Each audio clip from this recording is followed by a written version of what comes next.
Do you want a straw? Nope. Look out, Manhattan all-girls private school vampires, vicious, ruthless killers, both socially and in a murder sense. What's up, girlies? Oh no, it's the meat-packing district vampires. As deadly as they are beautiful. I wouldn't mind having my meat pack. FX's What We Do in the Shadows. All new Monday at 10 on FX. Stream on Hulu. Don't sing if you wanna live long. They have no use for your song. You're dead, you're dead, you're dead, you're dead and out of this world. You'll never get a second chance. Plan all your moves in advance. Stay dead, stay dead, stay dead, stay dead and out of this world. Shadows lost, baby. You're listening to League Podcast Vampire Council, a What We Do in the Shadows podcast, Season 6, Episode 9, Come Out and Play. I'm Matt Dursin. Clan Ferno here. Suckers. Welcome back. Here we go. We're really getting down the nitty-gritty here, but, you know, the episodes are still getting good. They're still good. Another classic here, and a lot of references. Now I'm gonna just come out and say this right now. I've never seen The Warriors.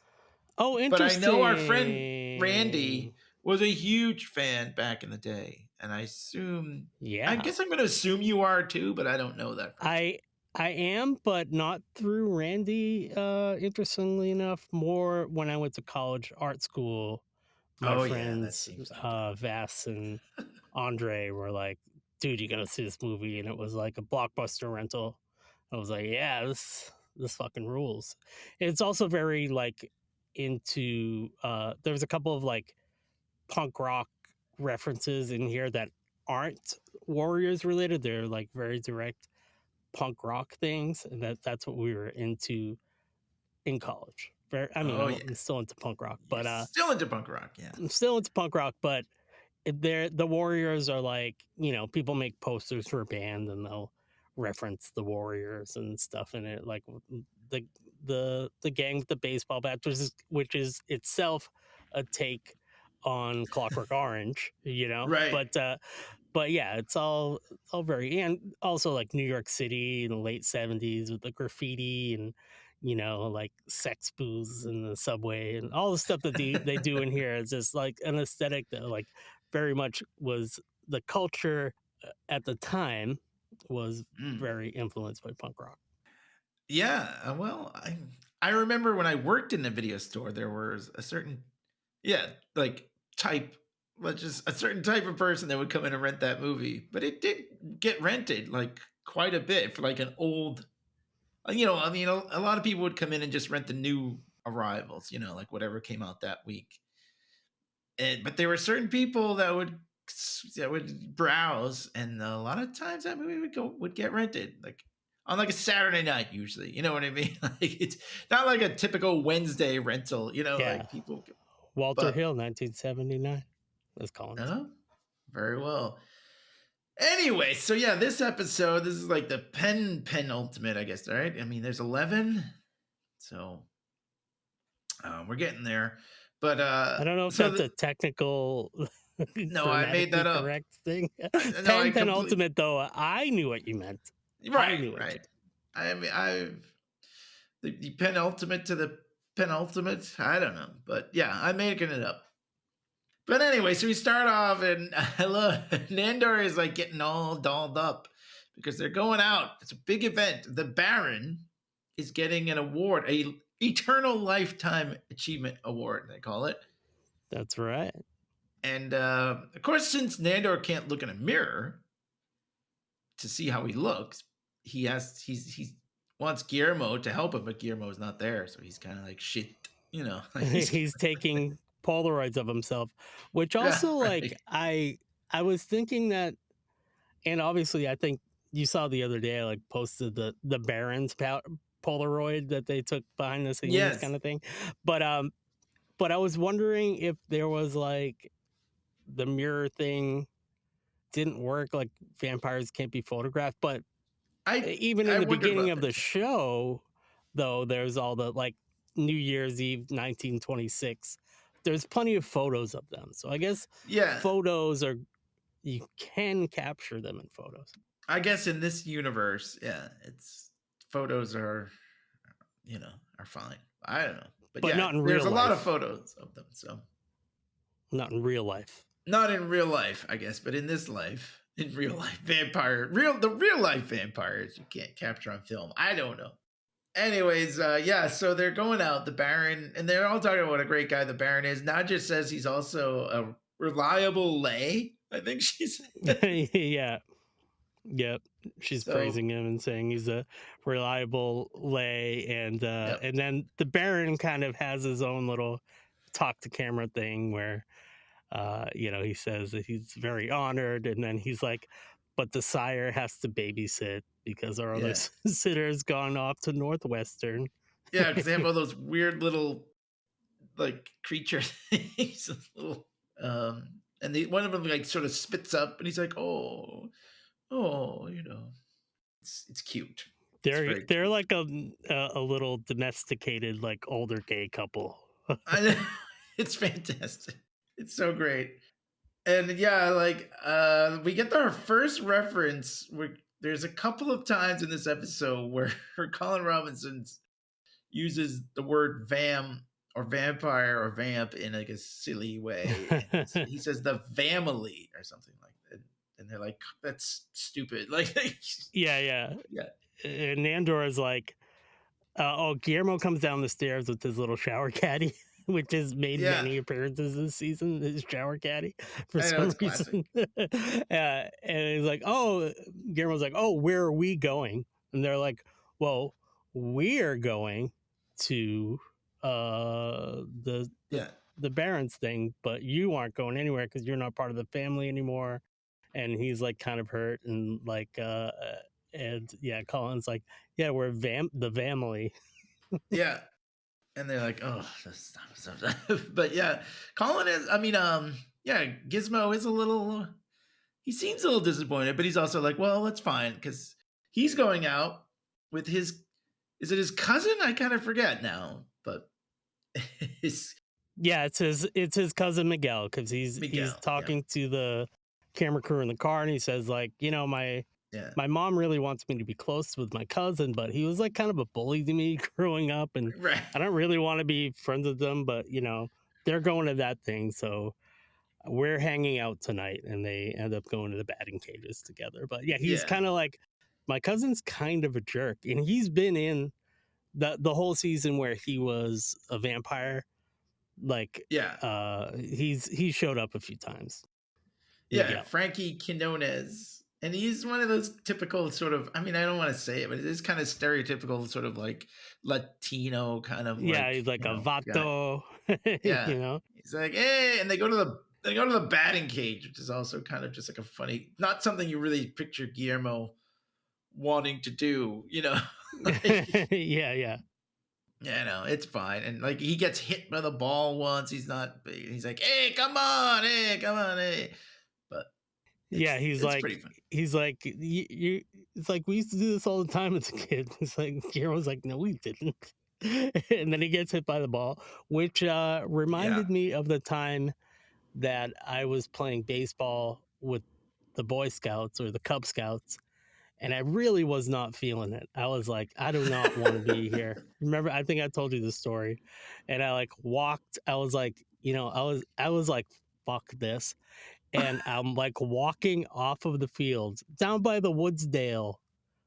Oh, sure. Do you know there's a little, there's a little baseball. I just picked, it was called Laidler Field. I don't know. Yeah, giving you the mental picture, not anyone else. But so I'm walking toward that like house, there was like a house in the back. I'm walking toward it because that's where our Boy Scouts thing is in the basement there. So like I walked, I'm literally like, fuck this. And I like walked and I get hit by a fly ball in the back of the head. That's a deep fly. That's a good hit. Doesn't get hit by that kid, whoever that was. But oh, that sucks to be you, man. I tell you what, a whole outfield and they beat you. Yeah, and I think that maybe I'm just working this out from the trauma. Whenever you ask me stuff about sports or anything like that, those are the only things my memories of sports are like Guillermo's. It's like I remember getting hit by a baseball. Is that what you mean? There was some chat about like, that Miguel may have kind of bullied him a lot, but that's all right. I mean, like it's sort of like hinted at. It's sort of under the surface, like because later like on he talks about he locked him yeah. in a locker or something like that. In a cupboard, yeah. Like Nandor's like he tries to give him a fist bump. He's like, "All right, I heard you locked him in a cupboard for 6 hours. All right." Yeah. And Carol was like, "You don't need to fist bump that."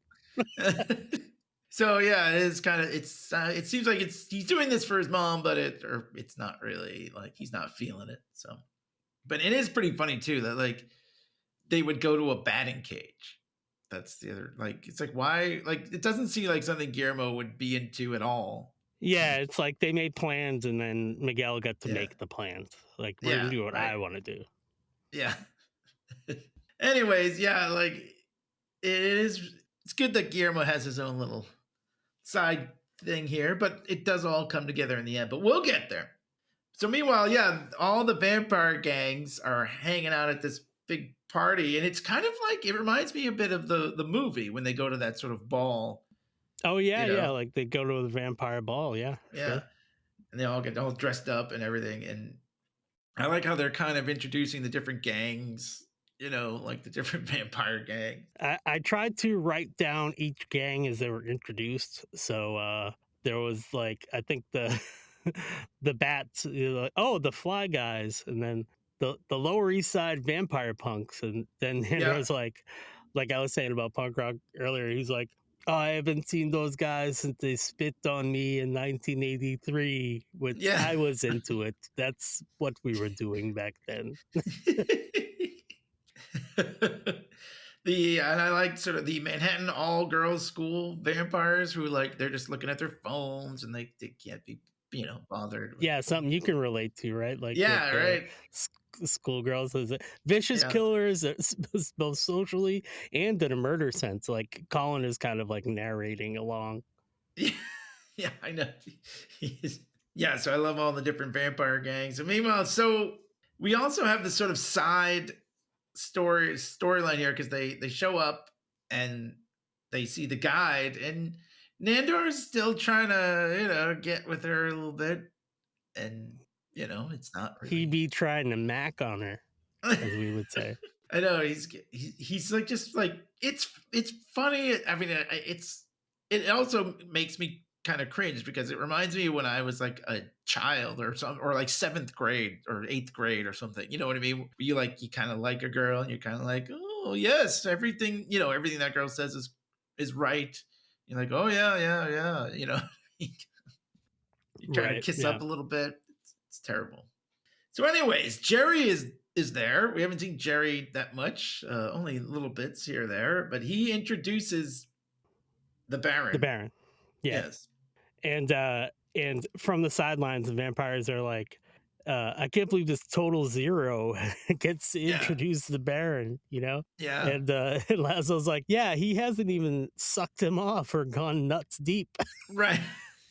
Because everybody fucks the Baron. Right. I know. So, but Jerry, it's kind of like a farce because he kind of goes off on him. And he's saying, like, what have you done? Like, why haven't we conquered the new world? Like, you came over here to conquer just like he was when they brought him back, Yeah, it had like the, well, it's a little bit opposite, but it did like evoke, there was that like really big Madison Square Garden rally, but there was also there was a Democratic rally and the Republican rally before the election, and it kind of like evoked like, I'm gonna give a speech to like prop up the Baron because he's the leader of our party being the vampires, you know. But then he like kind of flips it around and he's like, but really, you know, like I question his leadership. It's like in Attack of the Clones. It's like a vote of no confidence. Yeah, right. He's basically saying like, why haven't we conquered the new world? You know, like that We've been here job. for 250 years, you know? Yeah. And then the Baron tries to grab the microphone and Jerry keeps like grabbing it back from him and like interrupting the Baron. Because he's actually, the Baron's trying to like cut out. He's like, okay, well, thank you. You know, like he's trying to just kind of move on with the thing. Yeah. He's like, no. Wait a minute here. Yeah. Remember like when Nate, the sound guy, got and like the audio went down when he like fell over. Like there's a couple things in this too, like where it's like they like normally they would mix that out of but because it's a documentary, like you hear like the thump of them like grabbing the microphone from each other and grabbing the microphone from each other. Oh, I love it. It's perfect authenticity there. I love it. So yeah, meanwhile, Nadja gets up and because she's heard enough, and she grabs the microphone and she wants to defend the Baron, and she's like, "No, he's and so Jerry is trying to steal the mic back, and then Cravensworth's monster gets up, he grabs Jerry's head and squishes it like a grape. And like it's so funny how like the blood just like kind of plops out. I mean, it doesn't look real at all, but it's hilarious. Well, it's a practical effect though. Like it's a great effect. It's a great effect. Yeah, I mean, it does, and it looks like Jello or something. The way it just like splops all over the place, and like even when Nadja goes on stage and is like defending the Baron, like that was kind of like, if I may be so bold, like kayfabe, like wrestling dialogue. You know, it was like it's a good one when the two wrestlers are like talking shit backstage and like grabbing the mics from each other or whatever. Yeah, you know? right. Like, so the other vampires though are they didn't like seeing Jerry get his head squished.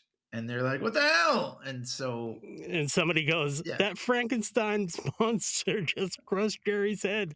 And they cut to Laszlo. He goes, Cravensworth's monster. Yeah, he's all proud. Cravensworth's monster. So they're all they're going after him. They go, we gotta get out of here. So Nandor, Nadja, and Laszlo turn into bats and fly out of there. And Colin can't. He's kind of just standing there. Yeah, he's like, I can't fly, you dicks. Or he says that like when they meet up in the parking garage or whatever. He's like, I can't fly, you dicks. Yeah, but he's kind of he's kind of just like looking around like, all right. But so they land in like a parking garage. Yeah, Colin shows up a little late, but they don't know how to get home. They're like, I think it's west. No, I think it's east. Like they don't know. And then so Laszlo says, as much as I hate to say this, we should call Gizmo. So yeah, and then Nandor goes, okay, and he goes, Guillermo, and he's yelling. Laszlo's like, no, like, no, on the phone, you idiot, tit, or whatever he says. But also, just as stupidly, Nandor goes, I can use echolocation. He's like, Yeah. like that. And then Colin's like, hey, I'm on the phone. Yeah, Nadja, Colin's please. calling him up. So yeah, they cut to Guillermo and his cousin Miguel are fighting, sort of not fighting, but Guillermo's like, all right, I've had enough, like at the batting cage, and he gets a phone call because he's like, his cousin's like, you never around or whatever, or like you work you for always you guy, fake some emergency that you gotta leave and stuff all the time, like you're full of shit, basically. Yeah, he thinks it's all bullshit, it's his job and whatever. But anyways, so he gets a call. He's like, okay, I gotta go. Like, he's gonna go rescue them. And his cousin's like, what's going on? Like, I'm gonna go with you if shit's going down. Like he wants to back him up, which is kind of, I kind of like Miguel. He's funny. Yeah. And like slyly, he does like, he calls like his friends. He's like, well, he gets off the phone. He's like, well, okay, I'll talk to you later. He like rallies his friends to help them later. He's like, if shit's gonna go down, yeah, like your family, I like it. So yeah, they're meanwhile they're hanging out in this like whatever it's like a parking garage or whatever. But the guide shows up and she's like, "Oh, I'm so sorry. I can't believe that all happened." And Nandor, and I just want to say, like, the guide and the Staten Island vampires and the Baron are all on one side. And right. Jerry, and like, I was, I guess, heartened to think that even though the guy just spent all his time with Jerry, and who knows if they were doing it or whatever, but like, Right. but she was like, "Oh my God, I can't believe I fell for it with this guy." Like, you know, fuck Jerry and good, you know what I mean? But Yeah, she is loyal to she the could have Baron. gone. She could have gone either way with that, really. Yeah, but she was kind of like upset because she didn't see it coming, and Nandor tries to console her, and it's just so weak, like it's so lame. But we have this nice moment now, and this is we've had. I guess the other one was when they were in New Hampshire a couple episodes ago, but between Nadja and Laszlo, because he says like the reason, she's like, "Why did your monster squish Jerry's head?" You know, and he's like, "Well, his sole purpose is to protect you." And she's like, "I can take care of myself." So she's kind of pissed. You know, she's got that, you know, maybe it's from working in an office or something. But yeah, she's pissed. She's mad. She doesn't need protecting. Right. And then she's like, "Why would I need that lumbering, demented donkey of a creature, you know, to protect me? I was a vampire for hundreds of years before I even met you, Mr. Cravensworth, you know." That's right. And then she's like, "I ripped an entire pack of werewolves to shreds and I spread their entrails like confetti." And Laszlo's just like, "Yes, I've heard this story 1,000 times, 1,000 times." And she's like confetti. So yeah, there is some meanwhile they see the baseball vampires, the baseball team vampires, the Bronx Bomber vampires, as they call them. And Nandor looks down and he's like, "Oh, look, they're preparing for an athletic contest," or something like that. He says something completely ridiculous. And he's like, "They're not athletes, you tit. They're vampires." So yeah, they're looking for him. So they gotta like, that is like the number one pull from the Warriors. Like, that's the iconic, you know, if you, really? like Okay. the image on the Netflix is like the gang of like droogs from Clockwork Orange, but from the Warriors. That's the image that it's like they had to have those guys in there. Yeah, so they go down into like the subway, and this is almost like the Beat It video or something. I don't know if that's what they were going for, but right before they while they're up top still, what was funny is they had like the meat packing district vampires, and Colin goes, "I wouldn't mind having my meat packed." No,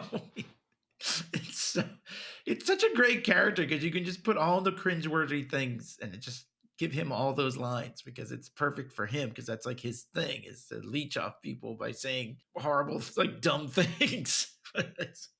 But funny because he makes it work so well. Yeah, the Clay Inferno jokes.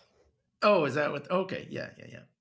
So yeah, they go downstairs into like the subway, and there's like 80s fame vampires, and they say, "Oh, TV show and movie." Like, yeah, they're like, what? They just don't know what to make of them. They're like, what are these? The jumping vampires, the hat vampires, the 80s vampires. Yeah, that's when Colin is like, I think they're Fame the movie vampires, or Fame the TV show vampires. And then he's like, I think that spacesuit fella's like supposed to represent MTV. And then the guy is like, why is there a riverboat gambler? And he's I know, the riverboat gambler. Colin standing behind them, throwing a couple cards times. around. Yeah, he's just like, he says it in another episode where he's like, I got nothing, but he's just like, well, you know, I think I have all the answers, but I have no idea. I don't know what that one's about. So meanwhile, Laszlo is like, all right, well, enough of this. And he kills them all. And then he pulls the air hoses out of the astronaut. He takes his flag and stabs the riverboat gambler vampire. Yeah, because they had done like it that was kind of like a a trope. We got the Bad video from Michael Jackson, or like that's what I was thinking. Maybe it was Bad, not ones. Beat It, right? It was like, but whatever. No, Beat It. It's also Beat It too, because Beat It is like the gangs. Beat It is like West Side Story retold. You know? Yeah. So it is. You're totally right there too. It's both of those things. Yeah, it's all of them. It's not necessarily one, but it's kind of that era of things. Yeah, but not just kind of mad. She's like, I had it because she was trying to out dance because they were kind of dancing, and she's like, I'll show you some dancing. Have you ever seen feet move at such a medium pace? I thought that was a really funny line. Yeah, she's doing like kind of a tap dance, or like an 1800s kind of dance, like showing some ankle, and like almost like if somebody were dancing in Tombstone. Yeah, that's like, because she's like Civil War era dress, right? Yeah, like from the last episode. Yeah. So, but that was funny. So they're still kind of fighting, but so now they go into a cemetery to wait for Guillermo. Roosevelt Cemetery, which is that. There's no reference there. That's just what was on the sign. Yeah, I don't know if that's like a famous. There's no reference or anything. It's just. I don't think so, unless I will say that I can't say for sure it's a Warriors reference, but in the Warriors, the whole thing is that they're all these different gangs. Like there's all these different vampires, and they're all from different parts of the city. So there might have been. It's possible there was like a Roosevelt something or other gang in the Warriors, but don't quote me on that. But that's just kind of the idea. It's like they're all from different things. Yeah. They made a point to show it, so I don't know if that, means anything. But yeah, they're in a cemetery. And Laszlo kind of admits, like, my darling, like the idea of Cravensworth's monster wasn't necessary to protect her because he didn't think she could defend herself. But Laszlo sort of confesses he wouldn't know what he would do.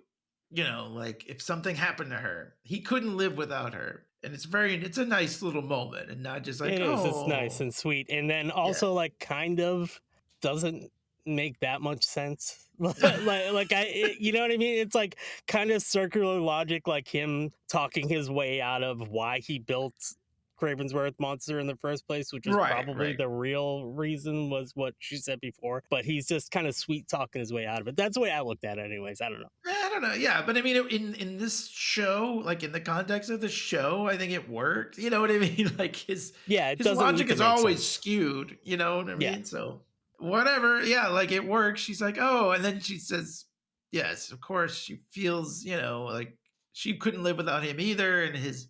She makes a reference to his dick, or I don't remember exactly what the joke is, but oh yeah, she says like, "Oh, I love your hair, and you're beautiful, and no one can use that gigantic hog. Like that can't be taught."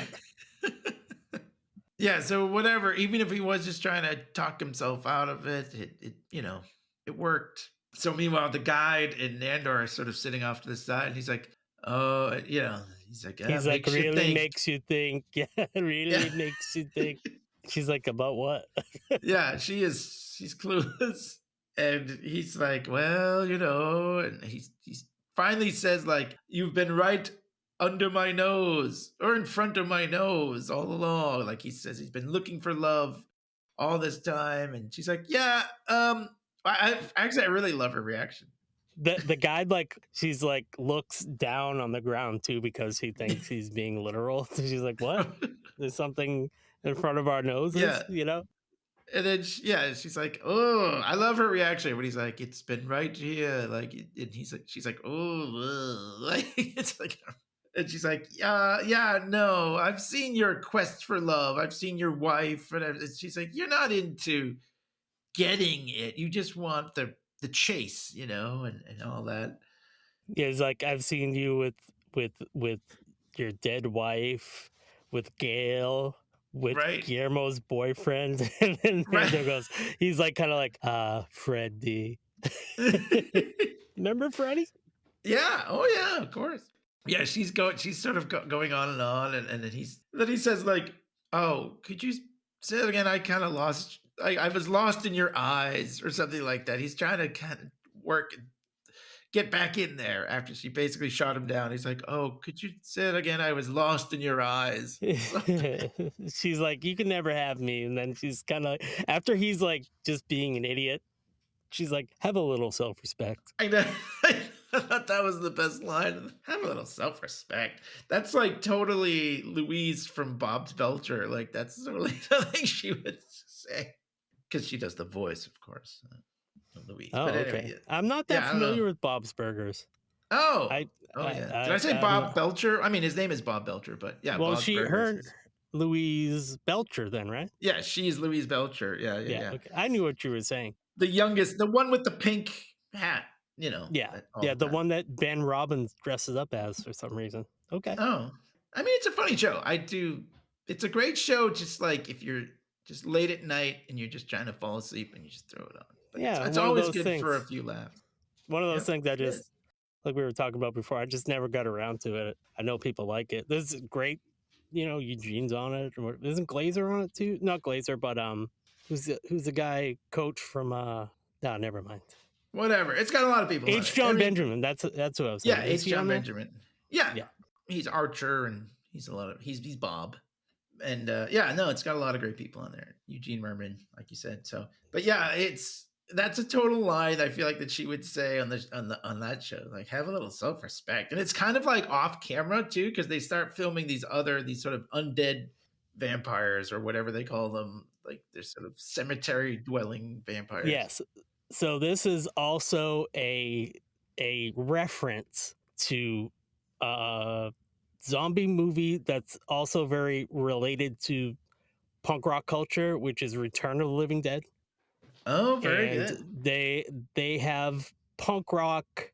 They're zombies, right? Yeah. And like before I was in a band called Wild Zero, I was in a band called the Humanoids, and we covered this song called Party Time off of that soundtrack by a band called 45 Grave, who's Grave Cemetery, blah blah blah, undead. Right. But like the way when they come out of that crypt, that's like that evokes the poster and the artwork and just the general aesthetic of I think it's 1984. I'm guessing 1984. Return of the Living Dead. It's like a punk rock zombie movie, and these are more to me. They were vampires, but to me they were more like zombies. This was more like a Walking Dead scene than it was What We Do in the Shadows scene. Yeah.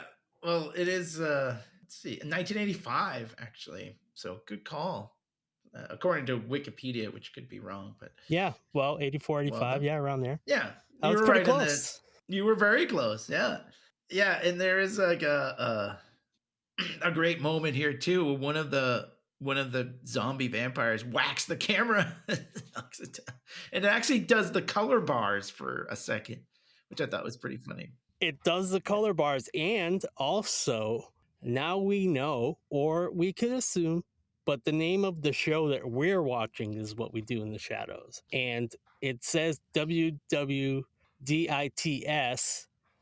on the color bars. So we can assume that the fake documentary that we're not ever going to see, or that we're watching, I guess, is also called What We Do in the Shadows. That's right. And I kind of want to go back for a quick second here. Miguel and Guillermo also reference the camera crew when they were at the batting cages, because he said, "Oh, so your new job has a documentary crew too?" And Guillermo was like, "Oh, right. No, that's the same one." So he's kind of, as much as he says like, "Oh yeah, I had to get out of that old job," which was being the familiar. Now he's like, "Oh no, it's the same one." So he's kind of still in there. I just thought that was really funny. But yeah, so those are a couple references to the crew in this one.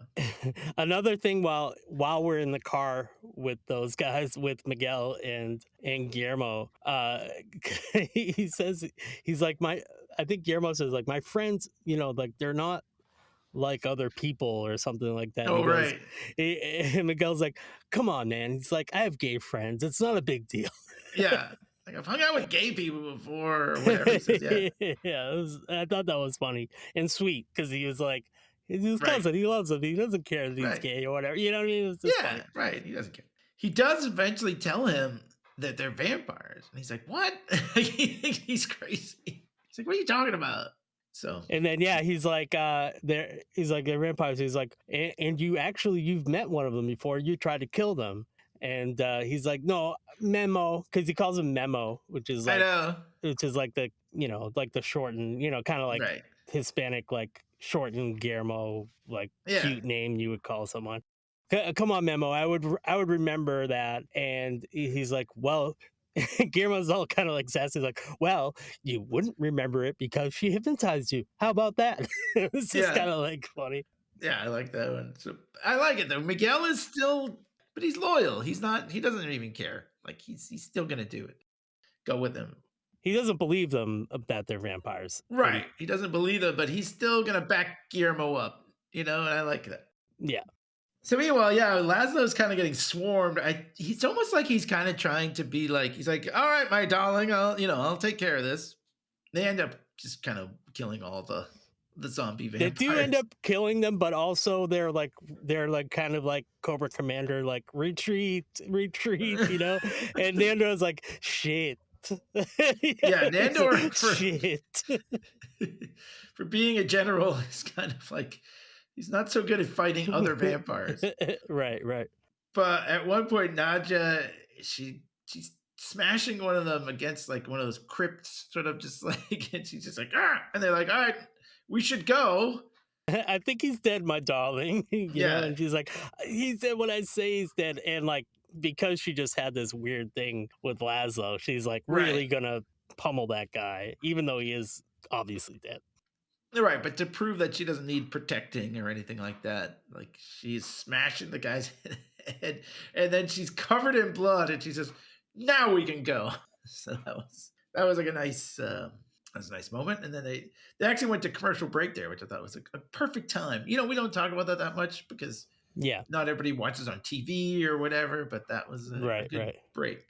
Well, I watch it. I mean, I guess some people maybe like get it on digital, whatever, which I get like Yellowstone on digital, whatever, and they have commercial breaks, but there's no commercial breaks there. And I'm like, oh, wow, I forgot I bought this episode or whatever. But when we watch it, if you watch it on Hulu, then you're getting commercial breaks. And you're right. Like sometimes they're just like in the exact right spot. Yeah. So they go back and they're at Propeller Coffee, which I've never been to a Propeller. Apparently they're big in Toronto. But a Propeller Coffee. So they're waiting there. Well, that's where they shoot all these things. Yeah. So I thought that was kind of like a nice little, I don't know, like, hey, check it out. Like a little commercial or something. I mean, obviously they have, I don't know. It's almost like, I wonder if they're like their fans, they're like, let's shoot it, let's see. I think that with Panera Bread and Propeller Coffee, and yes, I don't discount that they're fans, but I think that it's probably like, just like all the James Bond stuff, it's like, it's some brand deal and there's some money involved, probably. Sure, yeah, it's product placement and whatever. But, so they're sitting around a table.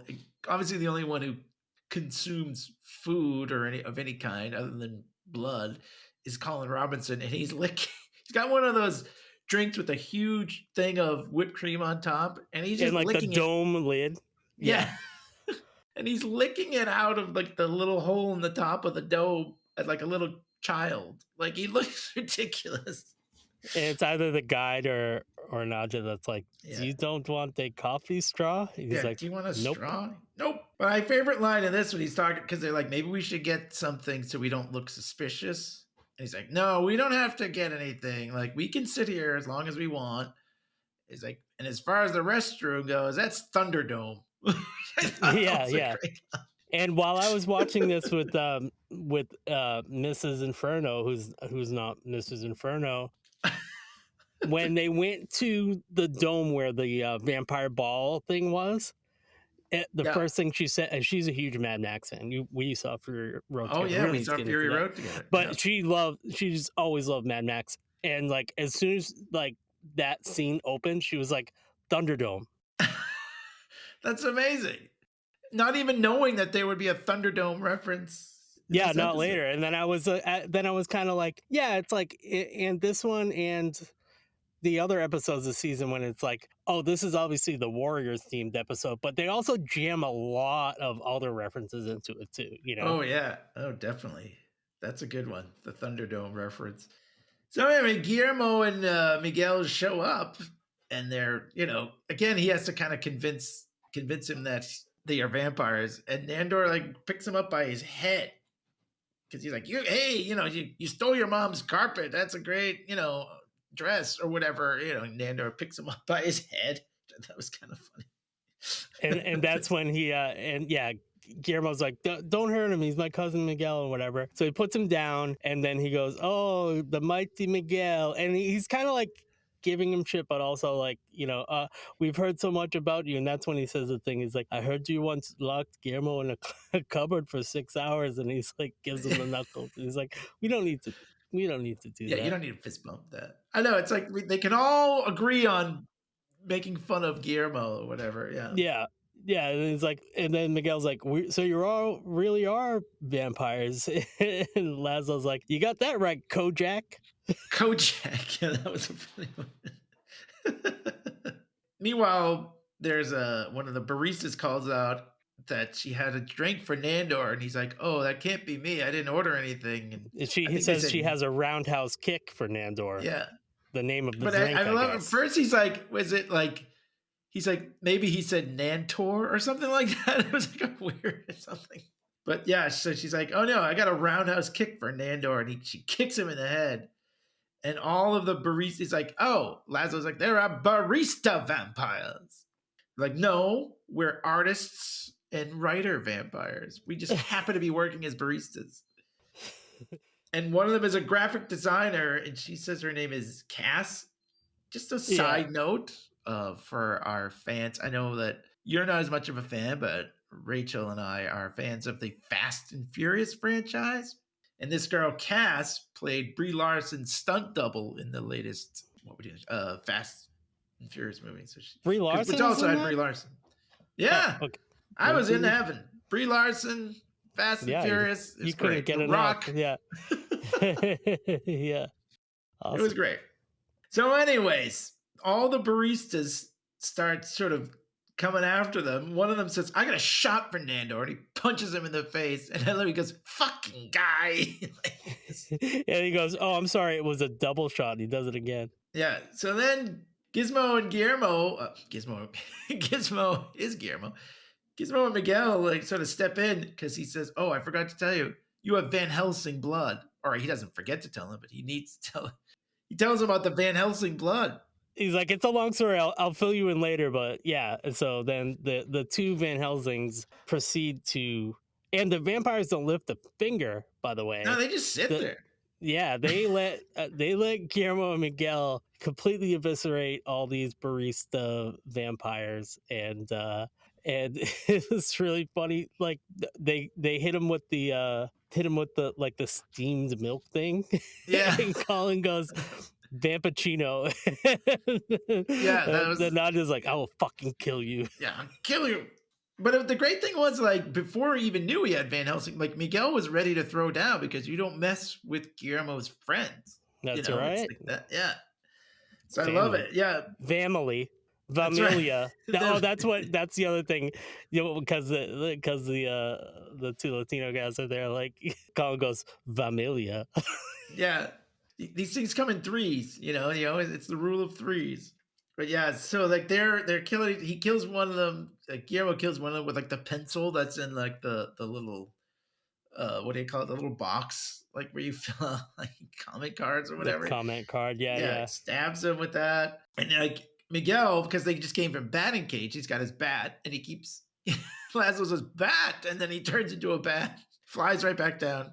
Does it again. Says, bat turns it. It comes right. I'm sorry. I didn't mean that. I was referencing that you had that he had a bat in his hand. And I was reading on Reddit because I was like, I don't know. Just for this one, I was like, oh, I'll do a little bit of see what I can find online. And then somebody wrote like on Reddit, they were like, they've been waiting this whole time to do that bat joke with Laszlo. Probably. How did we get a baseball bat into an episode? And it makes sense. Why else would Guillermo and Miguel go to a batting cage? Although it did work out because he got hit by the ball once and he was completely terrible at it. But yeah. So like they clean house on the vampires, like you said. the barista vampires. And then they go out. He's like, because Miguel has all his buddies are here. All the people that he called earlier, and they're all on like bikes. Show up on bikes and quads and like a bike with like a throne and like a 2-seater thing on the back. And they're like, oh, I told you my friends would come, and they all like kind of get like assigned a place in among the friends in the empty seats. And I like there's just one shot where like, they're all like kind of in the motorcycles and stuff, and then like, Colin puts his like helmet on, and someone hands him back his like frappuccino thing, his drink. But I love it because they're like, "Come on, we gotta go," and he's like, "Hang on, hold on." He's like taking his time getting in the little sidecar. Or whatever. Yeah, like Nandor's like I got to be careful of my cape. But they're like, okay, we should go because there are more vampires like flying around and everything. Yeah, because there's like a bunch of bats just flying because they're like chasing them, I guess, apparently. Yeah, they've been chasing them the whole time. But yeah, I love it. He's like, hold on. And yeah, they give him back his drink. I love it. So they get home and the Baron is there, which is great. And he said, do you know that Staten Island has an above ground train? Yeah. And they were like, why did you kill Jerry? And they were like, well, we didn't really. And he's like, because the Baron wanted to kill Jerry. He knew that this was all going to happen. It was a trap. Yeah. Yeah. He's like, I wanted the pleasure of killing him in front of everybody. But so then the guy says, I'm so sorry. I didn't know. I was working with Jerry, but I didn't know he was going to do that. And she says, now I will take my own life. And Nandor says, no! And he grabs her and pushes her out of the way. And says, take me instead. Colin's like, let her. Yeah, he's like, let her. Then when Nandor says, like, yeah, take me instead, he's like, do it. Like, he's the worst. But I love it when the Baron sees this. He goes, are you two a thing? And like, the guy's like, no. And Nandor says, it's the early days. Early days, yeah. That was so good. It's the early days. Oh, it's so funny. Meanwhile, so the monster comes in with the squished head of Jerry. He's like, roar, and he's just like carrying it. He just goes, gift. Yeah, and Nadja's like, oh, thank you. I'll be sure to put this in a special place or whatever. It's like, oh. That's like the cat thing, right? They're like, look, I brought you this mouse. I know. Our cat does that all the time. Toy mice. Although one time she did get a real mouse, and it was pretty funny. She was pretty proud of herself. But anyway, so the Baron says, we have to prepare for tomorrow night. So the next night, it's another Thunderdome, basically. And this one kind of reminded me of the movie, actually. Where they all go to that big party. Oh, yeah. Yeah. Yeah. And now the Baron is like, we are going to take over. Now we are going to take over the new world. This is what we've been, told we've said we were going to do this. Now we're going to do it. He says, does anybody have any questions? And this guy raises his hand and the monster goes over and squishes his head. Yeah. The Staten Island vampires are kind of like standing behind him almost like in one of those political rallies. Or like they're standing like on the stage kind of with them or like to the side, but they're up front. Like where the other gangs are like all around the Thunderdome. Right. And in one of my favorite cameos of the entire run of the show, and there have been many, but this one, so the guy standing next to the guy who got his head squished is Alexander Skarsgård from True Blood. And he's like, anyone else have a question? Did you? I thought I saw your hand go up. And he just goes, oh, no. I thought I did, but you answered it, which is like a perfect response. Do you remember doing that as a kid? Do you remember like being in school and the teacher calls on you and you don't really have anything to say? You're like, oh, no, you answered it. Yeah, that was perfect. And like kind of like, not like Zach Woods, but like, it also like his delivery and like how serious and how handsome he is like he's just very, very much like, oh, like it's a very quiet vocal delivery of no. I thought I had a question and you answered it. I know it's so very subtle, very just Yeah. yeah, because he doesn't want to get his head squished, obviously. But I mean, what a great! I mean, I'll be honest with you. I always thought he was maybe because he's been in a lot of like independent movies where it's all very serious and the kind of like weird artsy movies. I'll just say that. I mean, I haven't seen them all, but I've seen a couple. I'm like, wow, okay, this is. But I'm so glad that he has a real sense of humor. It seems. I mean, his IMDb picture, he's not even wearing any pants. Like, it's so. I think he's actually probably a really funny guy. But yeah, what a great just to do this show too. Yeah, and I do have to say that I did dip into the media a little bit, and Skarsgård said in a statement, "I am afraid I have no recollection of shooting this episode as Dr. Laszlo Cravensworth apparently hypnotized me at the wrap party, but I did wake up with an intense physical attraction to Dr. Cravensworth and found his extraordinary wit, charm, and intelligence absolutely disarming. I have since started a YouTube fan page for him. It's called Because Your Craven's Worth It. Please like, follow, and subscribe." So that's Skarsgård. That's hilarious. I mean, like, what a great. And I know he's done other things and whatever, but like everyone knows him from True Blood. I think a lot of people. At least that's how I knew him. That's where I first came across him. And yeah, and just think of the like you were saying. I'm just sort of echoing it. Like the other cameos in the actual Vampire Council. Not that we're not the Vampire Council, but when we have Pee Wee Herman and Blade and Jermaine and Taika and they referenced Kiefer Sutherland, but I don't think he was in it, right? I'm trying to remember now. Yeah, they referenced him. Yeah. Oh, I can't think. There was like so many other ones. Like the guy from Blade that wasn't in Blade, but he played Harvey Bullock on Gotham. What's that guy's name? Yeah, they've made a lot of. I think they even mentioned Tom Cruise in one episode, right? Like, but they didn't. He wasn't in it, but they were kind of like, oh, you know. But yeah, like basically all the vampires are basically in the universe of what we do in the shadows, right? Is that kind of what we're Kiefer? And Kiefer Sutherland, and I think there was somebody else. Maybe it was even what's her name from Tilda Swinton. Yeah. That's right. Yeah. That's who I was blanking on before. Besides the Blade guy, no, she didn't play Harvey Bullock though, or did she? No, right. Yeah, no, it's Donald Logue.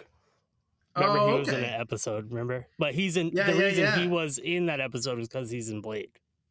All right. I've never seen Blade, so I don't know. But it's really but it's great, like that's how it ends, and he's kind of like, oh, like, you know.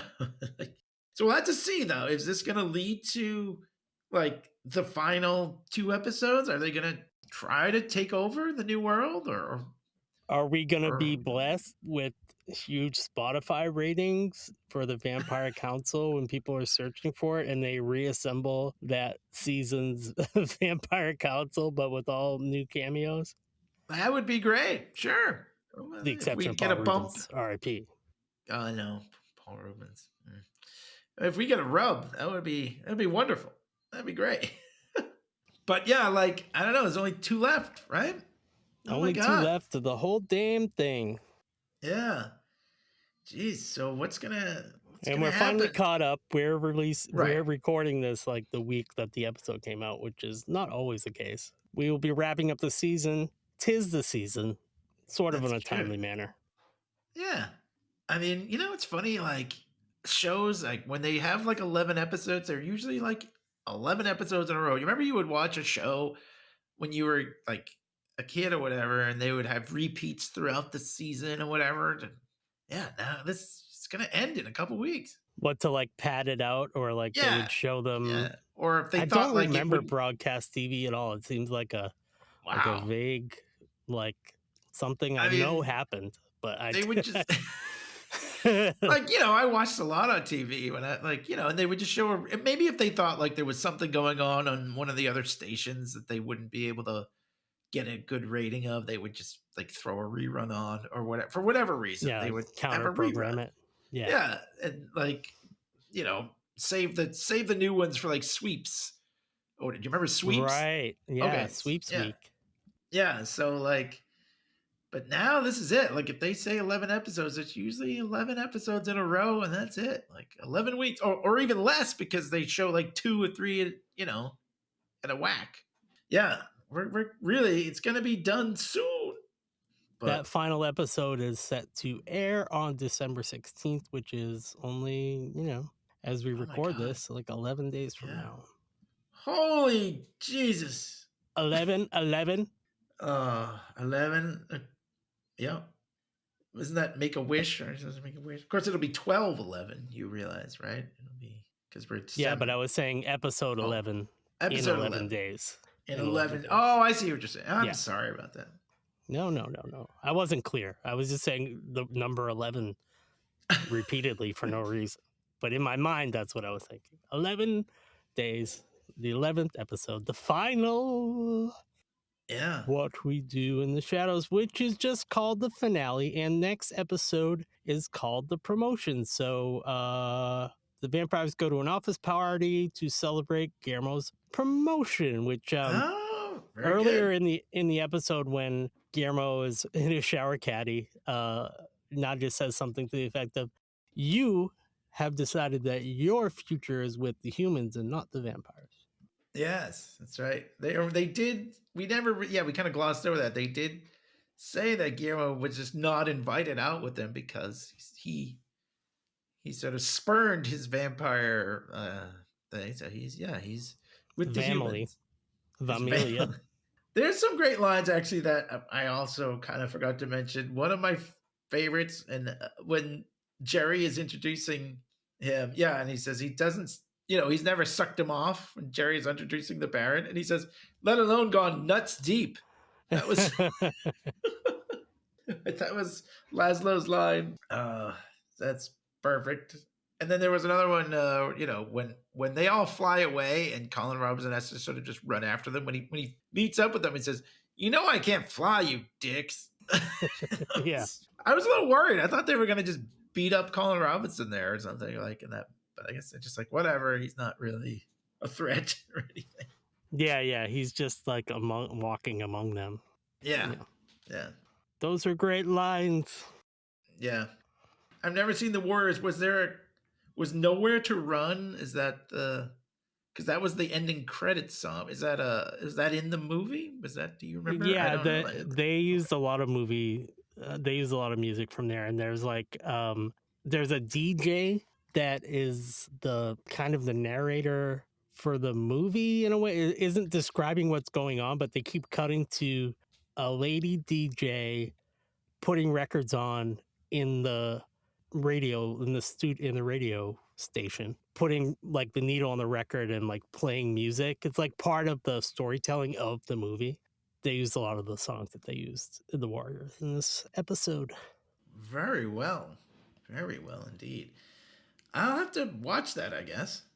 Right. Have you ever heard there's like, "Can you dig it?" Like that's like pretty much from the Warriors. Oh, all right.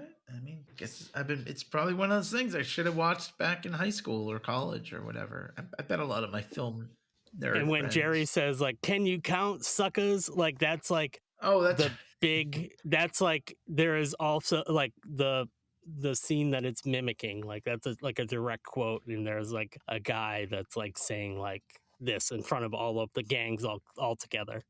Well, damn. All right, so I completely missed that. Now I know. Wouldn't be a bad movie for us to do on our other podcast, our movie podcast. I think it's a pretty good one. I think everyone would like it. All right, man. Yeah, add it to the list. We do have another podcast as well. If you're listening, which you're not, check it out. Because since this one will be kind of ending, although we'll be continuing. Well, we have episodes that we didn't do, so we'll be doing that after. We're the vampires. Season. We don't die.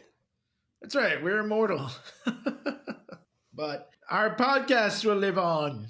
So thank you for listening. Don't forget to check us out on LeaguePodcast.com or Spotify and Apple and wherever you get your podcasts. And also on YouTube. Check us out there. And we also have a Facebook group for just this podcast, the Vampire Council Facebook group. It looks like we are close to 350.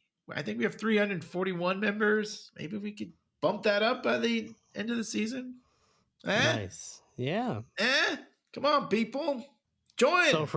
So for that, you go to Facebook and type in the Vampire Council League Podcast. Search for that group. You'll find it, and we will let you in. You to be welcomed. I think it's an open group, but we will let you in. Just like the vampires. And then also we have the website, vampcouncil.com, and we also have an email address. If you'd like to be part of our sign-off where we say bat, you can send a little voice memo to bat@vampcouncil.com or to feedback@leaguepodcast.com. We will get those emails, and you can just also send us an email to send us any feedback or any bat back. Send us some bat back over there. We'd love to hear from you. We don't get many reviews, so please review us. Subscribe to us on YouTube, LeaguePodcast.com, VampCouncil.com. Follow us on social media. All that good stuff. And you can be part of the show if you send us in a little voice memo of you saying bat. That's right. We'll do it now just to give you so you know how to do it. That's right. So you ready to go there, Dursin? I'm ready. Okay, I'm going to count it down. Here we go. 3, 2, 1. Bat!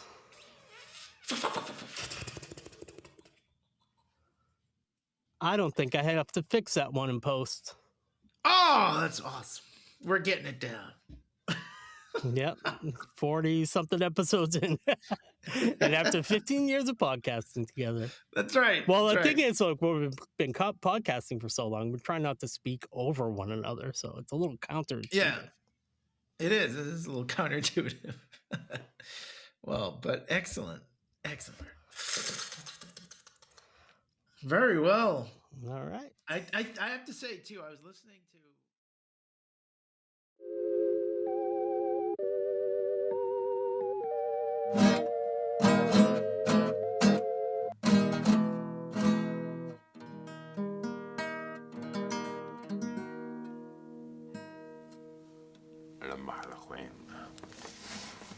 It's one of the hardest guitar pieces in the world to play.